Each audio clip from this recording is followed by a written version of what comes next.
Ole sinai tlang chu kan han kal san le don ani a hi alung len thak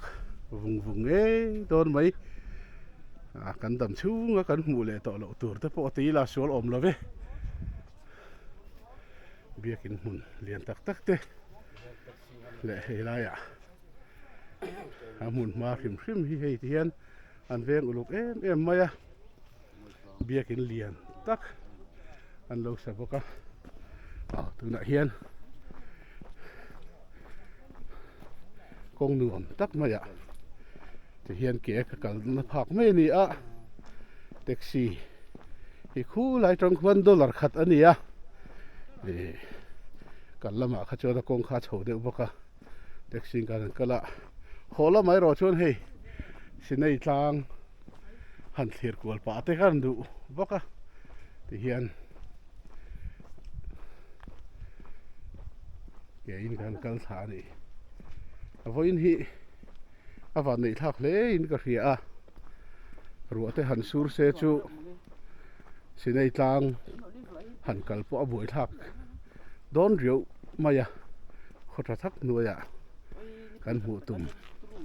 kan han thleng theya pathian min hruaina lom thu kan soi tak meu meu ani song lai kan ma tlang te samo sia tlang te pon tia e so lai tlang kan ma mi kan hua son mo sia una pa arona than te po oma kha kha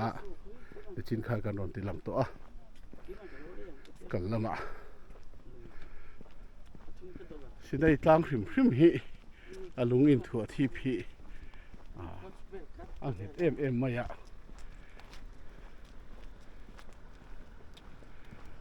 han en reng hian alung te hi ano pang che to lo ni ti hi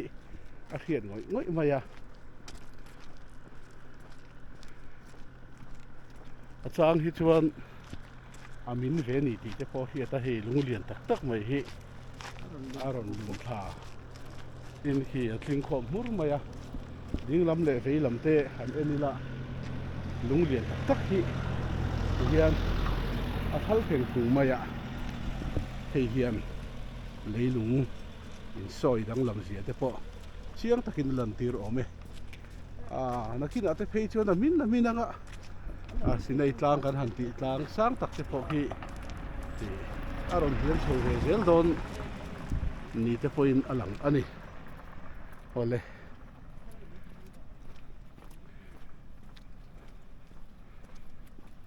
sinai tlang kan kal khat boka lung te poi tian hi han thlir khrim khrim ang miang